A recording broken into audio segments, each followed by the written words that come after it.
ननकाना साहिब वफाकी वजीर इंसदाद मंशियात ब्रिगेडियर रिटायर्ड पीर इजाज अहमद शाह ने मसीह बरादरी में माली इमदाद के चेक तकसीम किए।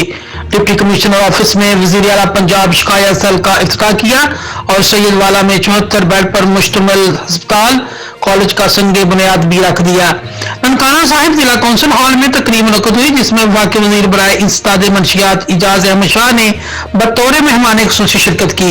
मेंबर सूबाई असम्बली मियां मोहम्मद आतिफ महिंदर पाल सिंह, चेयरमैन वजीर आला शिकायत सेल सज्जाद हैदर दावा, डिप्टी कमिश्नर जाहिद परवेज वड़ैच समेत अकलीती बरादरी के रहनुमा की तकरीब में मौजूद थे।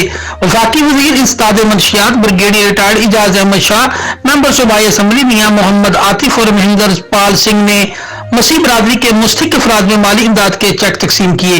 वफाकी वजीर इंसदाद मंशियात ब्रिगेडियर रिटायर्ड इजाज अहमद शाह ने डिप्टी कमिश्नर ऑफिस में वजीर आला पंजाब शिकायत सेल का इफ्तिताह भी किया। इस मौके पर मीडिया से गुफ्तगू करते हुए इजाज अहमद शाह ने कहा, कायदे आज़म के विजन के मुताबिक पाकिस्तानी मुआशरा आज अकलीतों के हकूक का जामिन है।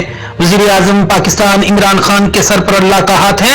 हुकूमत की जानब से जिले भर की अकलीतों को खती रकम फराहम करना एहसन इकदाम है। जिंदगी का भरोसा नहीं, अवाम के लिए फलाही मनसूबे जारी रखूंगा। ननकाना में इंडस्ट्रियल जोन का कयाम अमल में लाऊंगा। इंडस्ट्री स्टेट में किसी से जमीन नहीं छीनी जाएगी। इस मौके पर एमपी मोहम्मद आतिफ ने कहा कि साबका हुक्मरानों ने अकलीतों के लिए कुछ भी नहीं किया। पीडीआई हुकूमत की अकलीतों के हकूक के लिए तवज्जो मरकूज है।